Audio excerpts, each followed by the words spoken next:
ఎలక్షన్లు అయిపోయాయి. దాదాపుగా 6 నెలలు దాటింది. 6 నెలలు దాటిన పరిస్థితుల మధ్య మళ్ళీ పార్టీని మనం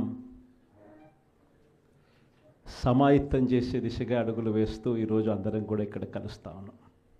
ప్రజలందరూ కూడా ఈరోజు నిలదీసే పరిస్థితిలోకి ప్రజలంతా వస్తూ ఉన్నారు. ఏమైనా 15,000 అని చెప్పి చిన్నపిల్లలు అడుగుతూ ఉన్నారు. ఏమైనా 18,000 అని చెప్పి వాళ్ళ అమ్మలు అడుగుతూ ఉన్నారు.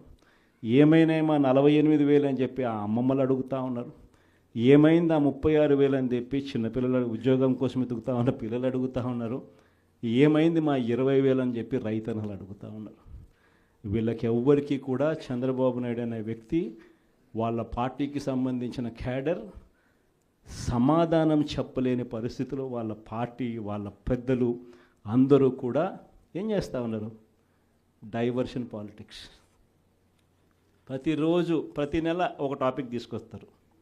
ఏదో ఒక టాపిక్ తీసుకొచ్చి గోబల్స్ ప్రచారంలో భాగంగా ప్రతి ఒక్కడు దాన్ని అందుకుంటారు.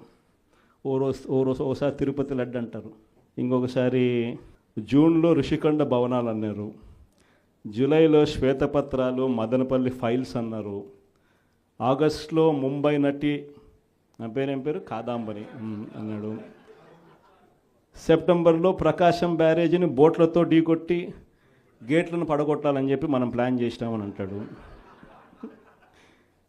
అక్టోబర్లో సరే ఇంకా ఎట్టాగ మీరు అంతా చూశారు, నా కుటుంబాన్ని తీసుకొచ్చినాడు. నవంబర్కి వచ్చేసరికి బడ్జెట్పై దృష్టి మళ్లించడానికి 14 లక్షల కోట్ల అప్పులు అని చెప్పి, డిసెంబర్లోకి వచ్చేసరికి ఇప్పుడు కొత్తగా మీరు అంతా మనం చూస్తూ ఉన్నాం, రేషన్ బియ్యం అంటానండి. ఇప్పుడు కొత్తగా కనిపిస్తూ ఉందా రేషన్ బియ్యం అని చెప్పి. ఇప్పుడు నాకు నిజంగా ఆశ్చర్యం అనిపిస్తుంది ఆ రేషన్ బియ్యం కథలీలు చెప్తా ఉన్నప్పుడు. ప్రభుత్వంలో ఎవరున్నారు అని, ప్రభుత్వంలో మనం ఉన్నామా, ప్రభుత్వంలో వాళ్ళు ఉన్నారా అని నాకు అర్థం కాల. 7 నెలలు అయిపోయింది, దాదాపుగా 6.5 నెల అయిపోయింది వాళ్ళ ప్రభుత్వం వచ్చి. 6.5 నెల 7 నెలలు అవుతూ ఉంది వాళ్ళ ప్రభుత్వం వచ్చింది. ఎమ్మెల్యేలు వాళ్ళు, మంత్రులు వాళ్ళు, కలెక్టర్లు వాళ్ళు, జాయింట్ కలెక్టర్లు వాళ్ళు, పోలీసులు వాళ్ళు, ఎంఆర్ఓలు వాళ్ళ అధికారులే, చెక్ పోస్టులు వాళ్ళవి, అన్నీ వాళ్ళవే. ఇవన్నీ దాటుకొని మళ్ళీ పోర్టుకు వచ్చింతే పోర్టులో కస్టమ్స్ అధికారులు, పోర్టులో సిఐఎస్ఎఫ్ పోలీసులు, ఇవన్నీ కూడా వీళ్ళు పొత్తులో ఉన్న కేంద్ర ప్రభుత్వం మనుషులు. మరి ఇవన్నీ దాటుకొని ఏదైనా మెటీరియల్ బోటులోకి పోగలుగుతుందా? ఆశ్చర్యం ఏమిటంటే ఈయన పోయిన బోటు పక్క బోటే ఫైనాన్స్ మినిస్టర్, ప్రస్తుత ఫైనాన్స్ మినిస్టర్ పయ్యావుల కేసు వాళ్ళ సొంత వియ్యంకుడిది, శ్రీనివాసరావు గారిని సొంత వియ్యంకుడిది, పట్టాభి రైస్ ఎక్స్పోర్ట్స్. ఆయన ఎక్స్పోర్ట్ చేస్తున్నాడు పక్కన, అదే పోర్ట్లోనే పక్కన. అడిగిపోడు దీంట్లోకి వచ్చి మాట్లాడతాడు. నాకు ఆశ్చర్యం అనిపించింది, అసలు ఏందిరా నాయన ఇది, ఎవరు ప్రభుత్వంలో ఉన్నాము, ఎవడు చేస్తూ ఉన్నాడు అని చెప్పి. వైఎస్ఆర్సీపీలో మన కార్యకర్తలు మనోళ్ళందరూ వ్యవస్థీకృత నేరాలంట. అసలు వ్యవస్థీకృత నేరాలు చేస్తూ ఉండేది ఎవరు? చేస్తూ ఉండేది వాళ్ళు, చేసింది వాళ్ళు, మన మీద ఏళ్ళెత్తి చూపిస్తూ ఉండరు.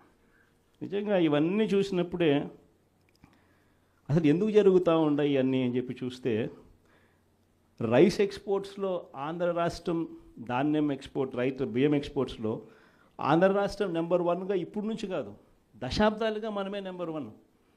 తెలంగాణ నుంచి బియ్యం మన దగ్గరికే వస్తుంది, ఆంధ్ర నుంచి రైతులు పండించిన బియ్యాన్ని ఇక్కడ నుంచి ఎక్స్పోర్ట్ చేస్తారు. అదే తప్పేం కాదు, ఎప్పటి నుంచో దశాబ్దాలుగా జరుగుతూ ఉంది. ఆంధ్రాలో రైస్ ఎక్స్పోర్ట్స్ నెంబర్ 1. అందులో ఈ పయ్యావుల కేశవ్ వాళ్ళ వియంకుడు, ఈ పట్టాభి రైట్ ఎక్స్పోర్ట్స్, ఈయన ఆంధ్రాలో నెంబర్ 1. ఇది నిజంగా ఇది కొత్త ఏం కాదు. ఎందుకనంటే ఇది ఎప్పటి నుంచో జరుగుతూ ఉండేది. బియ్యం అనే రైతులు పండిస్తూ ఉన్నారు, రైతులకు గిట్టుబాటు ధర రావాలి, రైతులకు మంచి రేటు రావాలి అని అంటే ఎక్స్ట్రా పండించిందంతా రైతులు ఎక్స్పోర్ట్ చేసుకుంటూ ఉండే సాంప్రదాయం ఎప్పటి నుంచో జరుగుతూ ఉంది, జరుగుతూ ఉంది. అయితే దీన్ని ఎలా ట్విస్ట్ చేస్తూ ఉన్నారు అనేది ఇప్పుడు ఆశ్చర్యం. మన ప్రభుత్వంలో డీలర్ల వ్యవస్థను మనం పక్కన పెట్టి ఇంటి వద్దకే బియ్యం సప్లై కింద మనం MDUs తీసుకొచ్చి, మొబైల్ డిస్పెన్సింగ్ యూనిట్లను తీసుకొచ్చి ఇంటి వద్దకే బియ్యం సప్లై తీసుకుపోయినాం. మొట్టమొదటిసారిగా మనం బియ్యం క్వాలిటీని పెంచినాం. మధ్యస్థు సన్నకార బియ్యం ప్రమోట్ చేసినాం, ఇవ్వడం. స్వర్ణ బియ్యం మీద తీసుకొచ్చి షార్టెక్స్ చేసి 800 కోట్ల సంవత్సరానికి అదనపుగా ఖర్చు పెట్టి బియ్యంలో నూకల శాతం తగ్గించి షార్టెక్స్ చేసి ప్రజలకు మంచి బియ్యం, తినగలిగిన బియ్యం ఇస్తే వాళ్ళు ఎదురు అమ్ముకునే పరిస్థితి ఉండదు అని చెప్పి దానికి ఫుల్ స్టాప్ పెట్టే కార్యక్రమం చేసింది ఎప్పుడైనా జరిగిందని అంటే అది ఒక్క వైఎస్ఆర్సీపీ ప్రభుత్వ హయాంలోనే జరిగింది. ఈరోజు వీళ్ళు ఏం చేస్తూ ఉంటారు? ఈరోజు ఒక పద్ధతి ప్రకారం ఫస్ట్ ఇంటి వద్దకే బియ్యం ఆపేసినారు. వాళ్ళకి ఇచ్చే బియ్యం ఇంతకుముందు మనం షార్టెక్స్ చేసి మంచి క్వాలిటీ బియ్యం మనం ఇస్తూ ఉంటే, మధ్యస్థ సన్నకార బియ్యం షార్టెక్స్ చేసి మనం ఇస్తూ ఉంటే ఈరోజు లేదు. ఈరోజు నిర్వీర్యం చేశారు. చేసి వీళ్ళు ఇవన్నీ చేస్తూ ఉండి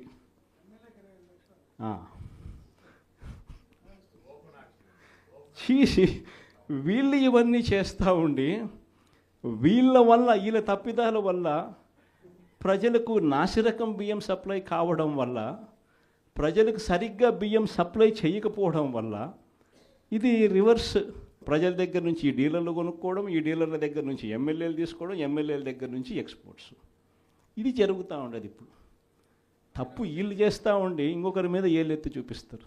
మన హయాంలో దళారీ వ్యవస్థను పూర్తిగా తీసేసి ప్రతి రైతుకు కనీస మద్దతు ధర ఖచ్చితంగా వచ్చేట్టుగా ఆర్బీకేలే వాళ్లకు పేమెంట్ స్లిప్స్ ఇచ్చేట్టుగా మన ప్రభుత్వంలో జరిగితే, రైతుకు ఏ మిల్లుకు తాను పోవాలి అనేది పూర్తిగా పక్కన పెట్టేసి పలాని మిల్లుకే మీరు పోవాలి అనేది తీసేసి రైతుకు మిల్లర్కు సంబంధం లేకుండా చేసిన పాలన మంది.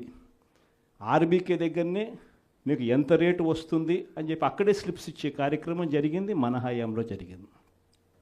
ఈరోజు ఏం జరుగుతూ ఉంది? రైతులు పంట చేతికి వచ్చేసరికి ఈ క్రాప్ లేదు, ఆర్బీకే వ్యవస్థ నీరు గారిపోయింది, ఆర్బీకే దగ్గర కొనుగోలు చేసేవాడు లేడు.